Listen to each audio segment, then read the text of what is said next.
안녕하세요. 오늘 여러분과 함께할 시간은 성현의 지혜로 풀어내는 시어머니의 갈등입니다. 많은 시어머니들이 며느리와의 관계에서 마음의 상처를 받습니다. 왜 내 마음을 몰라줄까? 내가 뭘 잘못했을까 하며 밤잠을 설치기도 하지요.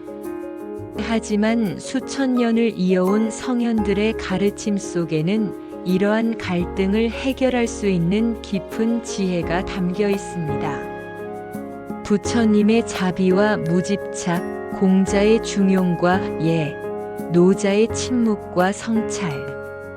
이 모든 것들이 우리에게 평화로운 가정을 만드는 길을 제시해 줍니다. 오늘 이 시간을 통해 여러분의 마음에도 평온이 깃들기를 바랍니다. 그럼 함께 시작해 보겠습니다. 생활 방식과 가치관의 차이. 갈등의 시작.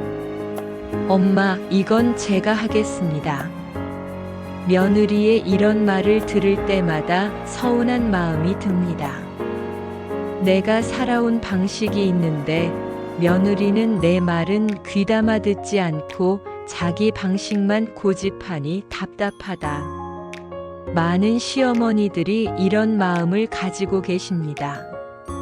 수십 년간 쌓아온 삶의 경험과 노하우를 전하고 싶은데 며느리는 자신만의 방식을 고집하는 것처럼 보이죠. 김치를 담글 때도, 음식을 만들 때도, 집안을 정리할 때도 내가 해온 방식이 분명히 더 좋은 방법인 것 같은데 말입니다. 부처님의 가르침. 이럴 때 부처님의 가르침을 떠올려 보시기 바랍니다. 부처님은 우리에게 자비와 무집착을 가르쳐 주셨습니다. 다른 사람을 내 뜻대로 바꾸려 하지 말고 먼저 내 마음을 비우라고 하셨죠. 집착을 내려놓을 때 진정한 평화가 온다고 하셨습니다. 공자는 중용과 예의 정신을 강조하셨습니다. 지나치지도 부족하지도 않게 서로를 존중하는 마음으로 관계를 맺어가라고 하셨어요. 그리고 덕으로 사람을 감화시키는 것이 진정한 리더십이라고 가르쳐 주셨습니다. 노자는 무의자연의 지혜를 알려주셨습니다. 억지로 하려 하지 말고 물처럼 유연하게 흘러가라고 하셨죠. 큰 가르침은 말로 하는 것이 아니라 행동으로 보여주는 것이라고 하셨습니다. 실천할 수 있는 구체적 방법. 그렇다면 일상생활에서 어떻게 실천할 수 있을까요? 첫째, 아침에 일어나면 이렇게 다짐해 보세요. 오늘 하루 며느리와 평화롭게 지내겠다. 간섭하지 않고 존중하고 감사하는 마음을 갖겠다. 둘째, 며느리와 대화할 때는 이렇게 해보세요. 조언하고 싶을 때는 한 번 더 생각해 보기. 이렇게 해라 대신 이런 방법도 있다 하고 제안하기. 며느리의 말을 끝까지 들어보기. 고마운 일이 있으면 즉시 고맙다 표현하기. 셋째, 마음이 상할 때는 이렇게 해보세요. 부처님의 말씀을 떠올리며 심호흡하기. 내가 뭘 집착하고 있나? 돌아보기. 며느리의 입장에서 생각해보기. 감사할 일들을 하나씩 떠올려보기. 공자의 중용. 공자는 과유불급이라고 하셨습니다. 지나침은 모자람과 같다는 뜻이지요. 아무리 좋은 조언이라도 지나치게 자주 하거나 강요하듯 하면 오히려 역효과가 납니다. 며느리 입장에서는 또 시어머니가 간섭하신다고 느낄 수 있거든요. 지혜로운 해결책. 그렇다면 어떻게 해야 할까요? 첫째, 며느리의 방식을 먼저 존중해 보시기 바랍니다. 아, 이런 방법도 있구나 하는 마음으로 바라보세요. 설령 그 방법이 여러분의 방식과 다르더라도 말입니다. 둘째, 꼭 필요한 순간에만 조용히 조언을 건네세요. 예를 들어 며느리가 요리에 실패했을 때나 어려움을 호소할 때 이렇게 해보면 어떨까요? 라고 제안하는 것입니다. 셋째, 강요하지 마세요. 조언을 했는데 며느리가 받아들이지 않더라도 그것은 며느리의 선택입니다. 그 선택을 존중하는 것이 진정한 사랑이지요. 한 어르신의 이야기를 들려드리겠습니다. 처음에는 며느리의 요리 방식이 마음에 들지 않아서 자꾸 간섭하셨대요. 하지만 며느리가 점점 위축되는 모습을 보고 방법을 바꾸셨습니다. 며느리가 요리할 때는 옆에서 지켜보기만 하시고 며느리가 어머니는 어떻게 하세요? 라고 물어볼 때만 알려주셨어요. 그랬더니 며느리도 마음을 열고 지금은 요리 비법을 서로 나누는 사이가 되었다고 합니다. 물은 그릇의 모양을 따라 흐른다는 노자의 말처럼 우리도 며느리의 마음에 맞춰 유연하게 다가가면 됩니다. 그러면 갈등 대신 조화로운 관계가 만들어질 거예요. 경제 문제와 기대의 차이, 마음속 고민, 노후의 자식들에게 조금은 기대고 싶지만 며느리는 부담스러워하는 것 같다. 이런 마음 정말 이해합니다. 평생 자식을 위해 헌신했는데 나이가 들면서 조금의 도움을 바라는 것은 당연한 일이지요. 하지만 며느리 입장에서는 경제적 부담이 될 수도 있습니다. 아직 젊은 부부이니까 집도 마련해야 하고 아이들 교육비도 준비해야 하고 여러 가지로 힘든 상황일 수 있어요. 이런 상황에서 서로의 마음이 어긋나기 쉽습니다. 시어머니는 며느리가 나를 부담스러워한다고 느끼고 며느리는 시어머니의 기대가 부담스럽다고 생각하게 되죠. 부처님의 무집착. 이럴 때 부처님의 가르침이 큰 위로가 됩니다. 부처님은 이렇게 말씀하셨습니다. 모든 괴로움은 집착에서 비롯된다. 자식이 나를 도와야 한다. 며느리가 나를 챙겨야 한다는 생각에 집착하면 할수록 마음은 더 괴로워집니다. 그 기대가 충족되지 않을 때의 실망감도 더 크고요. 하지만 그 집착을 내려놓으면 어떨까요? 도움을 받으면 고맙고 받지 못해도 괜찮다는 마음을 가지게 되면 마음이 훨씬 편해집니다. 맹자의 효 개념. 맹자는 말했습니다. 효는 부모를 편안하게 하는 데 있다. 여기서 중요한 것은 편안함입니다. 경제적 도움만이 효가 아니라는 뜻이에요. 부모님의 마음이 편안하게 만드는 것이 진정한 효라는 거지요. 며느리가 경제적으로 도움을 주지 못하더라도 시어머니에게 따뜻한 말 한마디를 건네거나 안부를 묻거나 함께 시간을 보내는 것만으로도 충분한 효가 될 수 있습니다. 지혜로운 해결책. 첫째, 기대를 내려놓으세요. 이것이 가장 중요합니다. 자식들이 도와주면 좋고 안 도와줘도 내가 알아서 살아간다는 마음을 가져보세요. 실제로 한 어르신의 경우 아들 내외에게 경제적 기대를 내려놓고 나서 오히려 관계가 좋아졌다고 합니다. 부담을 느끼지 않게 되니까 며느리도 마음을 열게 되었고 자연스럽게 더 자주 안부를 묻고 도움을 주려고 하더라는 거예요. 둘째, 스스로를 위한 시간을 가져보세요. 경제적 독립을 유지할 수 있는 방법을 찾아보거나 취미나 봉사활동 등을 통해 보람을 찾아보시기 바랍니다. 셋째, 작은 도움에도 크게 감사하세요. 며느리가 작은 선물을 하거나 안부 전화를 할 때, 이렇게까지 하지 않아도 되는데 라고 사양하지 마시고 정말 고맙다며 진심으로 감사를 표현하세요. 한 할머니는 이런 이야기를 들려주셨어요. 처음에는 며느리에게 용돈을 받기를 기대했는데 그 기대를 내려놓고 나니까 마음이 편해졌다고 합니다. 그리고 며느리가 가끔 반찬을 해다 주거나 과일을 사다 줄 때 그 마음이 너무 고마워서 눈물이 났다고 하더라고요. 비우면 채워지고 내려놓으면 평온이 온다는 부처님의 말씀처럼 기대를 내려놓을 때 진정한 행복을 찾을 수 있습니다. 손주 양육 문제. 세대 간의 차이. 내가 손주를 키우던 경험이 있는데 며느리는 내 방식을 무시하고 자기 생각만 앞세운다.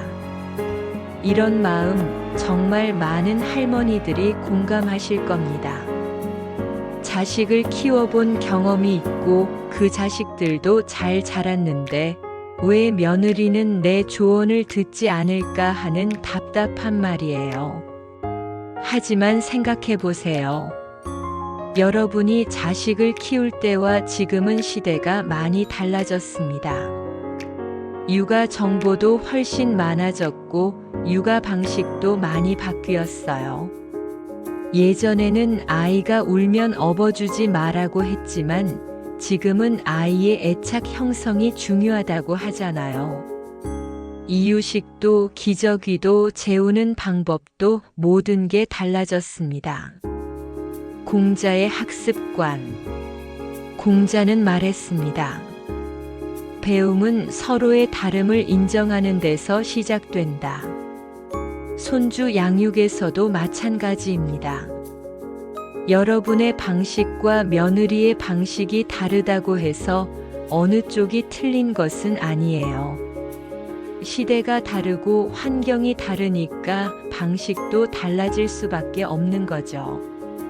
며느리 입장에서 생각해 보세요. 첫 아이를 키우는 초보 엄마에게는 모든 게 새롭고 어렵습니다. 인터넷에서 찾은 정보와 시어머니의 조언이 다를 때 혼란스러울 수밖에 없어요. 노자의 무위자연. 노자는 이렇게 말했습니다. 큰 모습은 형태가 없고 큰 소리는 들리지 않는다. 진짜 큰 가르침은 말로 하는 것이 아니라 행동으로 보여주는 것이라는 뜻이에요. 손주 양육에서도 마찬가지입니다. 말로 이렇게 해라 저렇게 해라 하지 말고 조용히 본을 보여주세요. 손주와 함께 있을 때 사랑스럽게 돌보는 모습을, 아이가 울 때 어르는 방법을 자연스럽게 보여주는 거예요. 지혜로운 해결책. 첫째, 며느리의 방식을 먼저 이해하려고 노력하세요. 요즘은 왜 이렇게 하지? 라고 반대부터 하지 마시고, 이런 이유가 있구나 하며 들어보세요. 한 할머니는 며느리가 아이에게 이유식을 먹일 때 BLWBABY 레드 위닝 방식을 사용하는 걸 보고 처음에는 놀랐다고 해요. 아이가 손으로 직접 음식을 집어먹게 하니까 지저분하고 위험해 보였거든요. 하지만 며느리에게 그 이유를 물어보니 아이의 자율성을 기르고 음식에 대한 거부감을 줄이기 위한 방법이라고 설명해 주더라는 거예요. 그 이야기를 듣고 나니까 이해가 되더라고 하셨습니다. 둘째, 도움을 요청받을 때만 개입하세요. 며느리가 어머니는 어떻게 하셨어요? 라고 물어볼 때 그때 경험을 나누어 주시면 됩니다. 셋째, 칭찬을 아끼지 마세요. 며느리가 아이를 잘 돌보는 모습을 보면 우리 며느리 정말 잘한다, 손주가 행복해 보인다며 인정해 주세요. 한 할머니의 이야기입니다. 처음에는 며느리의 육아 방식이 마음에 들지 않아서 자꾸 간섭했는데 며느리와의 관계가 나빠지기만 했다고 해요. 그래서 방법을 바꿔서 며느리가 묻지 않으면 조언하지 않기로 했다고 합니다. 대신 손주와 놀아주고 며느리가 힘들 때 아이를 돌봐주는 것으로 도움을 주었어요. 그랬더니 며느리도 마음을 열고 육아에 대해 상의도 하고 조언도 구하더라는 거예요. 지금은 서로 다른 육아 방식을 인정하면서도 함께 아이를 키우는 든든한 동반자가 되었다고 합니다. 가르치려 하지 말고 보여주고 말하려 하지 말고 들어주라. 이것이 손주 양육에서 갈등을 줄이는 지혜입니다. 명절 제사와 전통 문제. 전통을 지키는 마음. 나는 전통을 지키고 싶은데 며느리는 힘들다며 간소화를 주장한다. 명절이나 제사 때마다 이런 고민이 생기시죠. 조상들로부터 이어받은 소중한 전통을 지키고 싶은데 며느리는 너무 복잡하고 힘들다고 하니까 마음이 답답하실 겁니다. 특히 차례상을 차리거나 제사 음식을 준비할 때 여러분이 배운 대로 정성스럽게 하고 싶은데 며느리는 간단히 하자고 하면 속상하실 거예요. 공자의 예. 공자는 예를 매우 중요하게 생각했습니다. 하지만 그가 말한 예의 본질을 살펴보면 예는 서로를 존중하는 마음에서 나온다는 것입니다. 즉, 형식 그 자체보다는 그 안에 담긴 마음이 더 중요하다는 거예요. 조상을 기리는 마음, 가족을 소중히 여기는 마음, 이것이 진정한 예의 정신입니다. 시대의 변화. 요즘 며느리들은 직장도 다니고 아이들도 돌보고 정말 바쁘게 살고 있습니다. 예전처럼 명절 전에 며칠씩 음식을 준비할 시간적 여유가 없어요. 그리고 핵가족화가 되면서 명절 음식을 많이 만들어도 남는 경우가 많습니다. 이런 현실적인 문제들을 무시할 수는 없지요. 지혜로운 해결책. 첫째, 형식보다 마음에 집중하세요. 음식을 많이 차리지 못하더라도 조상을 기리는 마음만 있다면 그것으로 충분합니다. 한 가족의 경우 할머니는 전통 방식으로, 며느리는 간편한 방식으로 각자 할 수 있는 만큼만 하기로 했다고 해요. 할머니는 정성스럽게 전을 부치고 며느리는 마트에서 산 음식으로 나머지를 채우는 거죠. 처음에는 할머니가 아쉬워하셨지만 며느리도 나름대로 정성을 다하는 모습을 보니까 마음이 풀어졌다고 합니다. 둘째, 단계적으로 변화해 보세요. 갑자기 모든 것을 간소화하지 말고 조금씩 줄여나가는 거예요. 예를 들어, 올해는 나물 가짓수를 줄이고 내년에는 전 종류를 줄이고 이런 식으로 말이죠. 그러면 전통의 맥은 유지하면서도 부담을 덜 수 있습니다. 셋째, 며느리에게 전통의 의미를 설명해 주세요. 왜 이런 음식을 차리는지, 어떤 의미가 있는지 알려주면 며느리도 이해하게 될 거예요. 한 할머니는 며느리에게 집안의 내력과 조상들의 이야기를 들려주면서 제사의 의미를 설명해 주셨다고 해요. 그랬더니 며느리도 그 뜻을 이해하고 비록 간단하게라도 정성을 다해 차례상을 차리게 되었다고 합니다. 형식을 지키려 하기보다 마음을 지키는 것이 더 중요하다. 이것이 진정한 전통 계승의 지혜입니다. 정성을 다하되 서로가 지칠 정도는 아니게 시대에 맞게 조율하는 것이 참된 예라 할 수 있습니다. 조상들도 후손들이 화목하게 지내는 모습을 더 기뻐하실 거예요. 존중과 인정에 대한 갈등, 마음의 상처, 며느리가 나를 인정하지 않고 존중하지 않는 것 같아 서운하다. 이런 마음의 상처 정말 깊고 아프실 겁니다.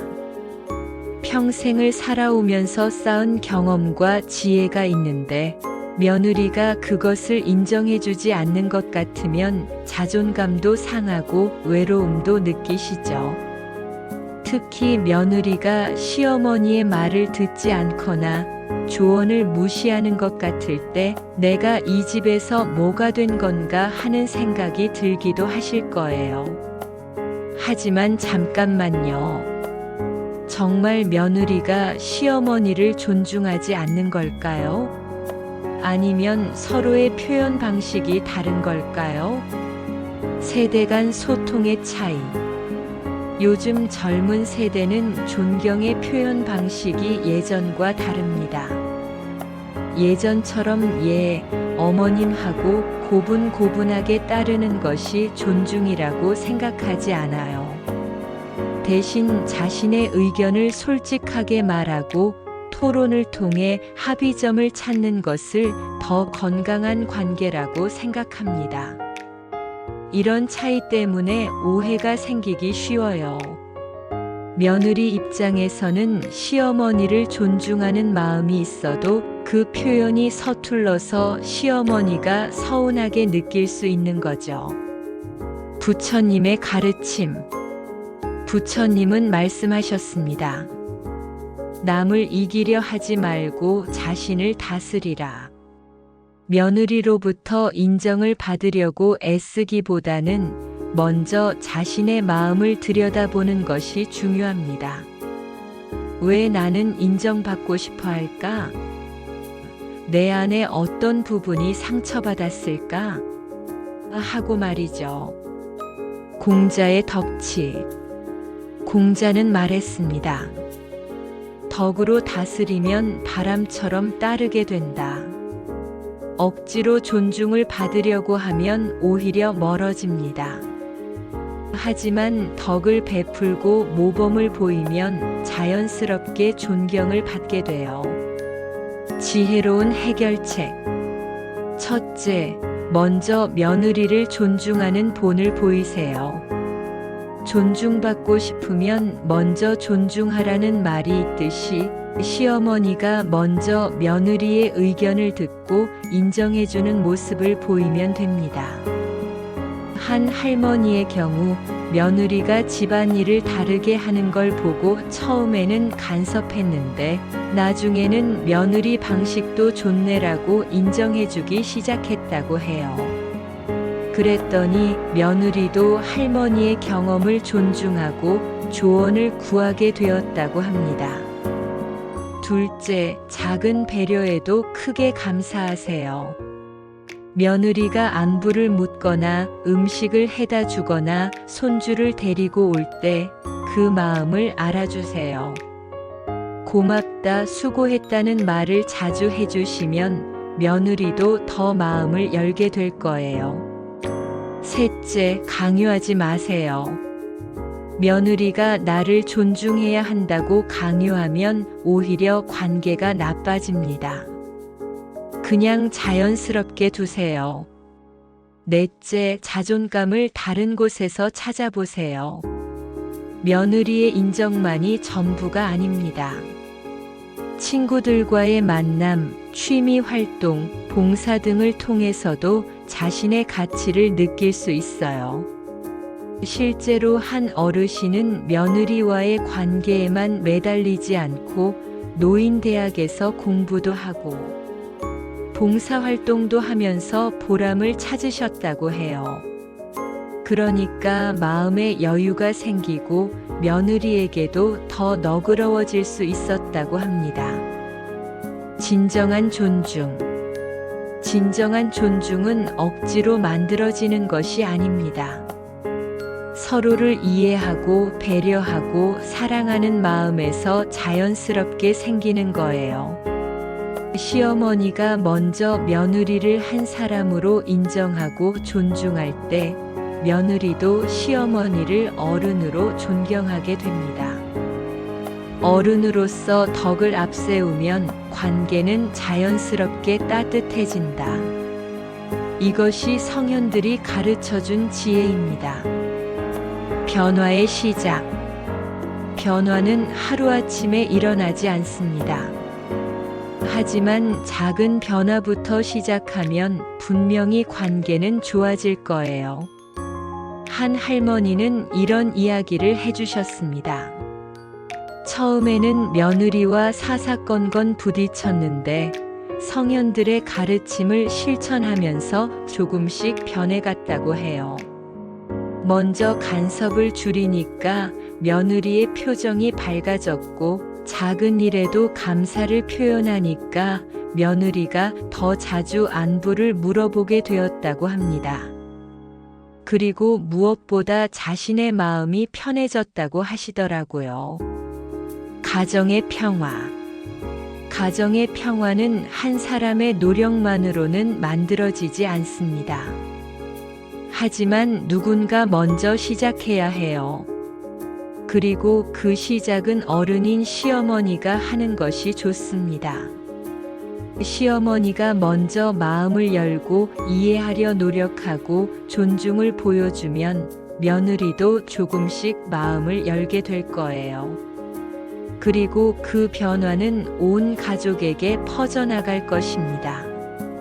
손주들도 할머니와 엄마가 사이좋게 지내는 모습을 보며 가족의 소중함을 배우게 될 거고 아들도 편안한 마음으로 가정 생활을 할 수 있게 될 것입니다. 마지막 당부. 기억하세요. 완벽한 관계는 없습니다. 간혹 갈등이 생기더라도 괜찮아요. 중요한 것은 그 갈등을 어떻게 풀어나가느냐 하는 것입니다. 성현들의 지혜를 기억하면서 조급해하지 마세요. 시간이 걸리더라도 천천히 꾸준히 노력하시면 됩니다. 그리고 무엇보다 자신을 사랑하세요. 며느리와의 관계 때문에 자신을 자책하거나 상처받지 마시기 바랍니다. 여러분도 충분히 소중한 사람이니까요. 희망의 메시지. 오늘 이 시간이 여러분의 마음에 작은 위로라도 되었기를 바랍니다.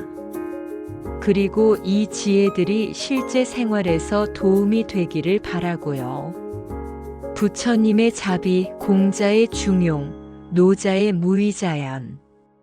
이 모든 가르침의 핵심은 결국 사랑입니다. 며느리를 진정으로 사랑하는 마음, 가족을 아끼는 마음이 있다면 분명히 길이 보일 거예요. 마음을 열고 집착을 내려놓고 서로를 존중할 때 가정에는 평화가 깃든다. 이 말씀을 가슴에 새기시고 오늘부터 작은 변화를 시작해 보시기 바랍니다. 분명히 더 행복한 가정을 만들어 가실 수 있을 거예요. 긴 시간 동안 함께 해주셔서 감사합니다. 여러분의 가정에 평화와 행복이 함께 하기를 진심으로 기원합니다. 마음을 다스리는 명상법. 마지막으로 마음이 힘들 때 할 수 있는 간단한 명상법을 알려드리겠습니다. 1단계 편안한 자세로 앉으세요.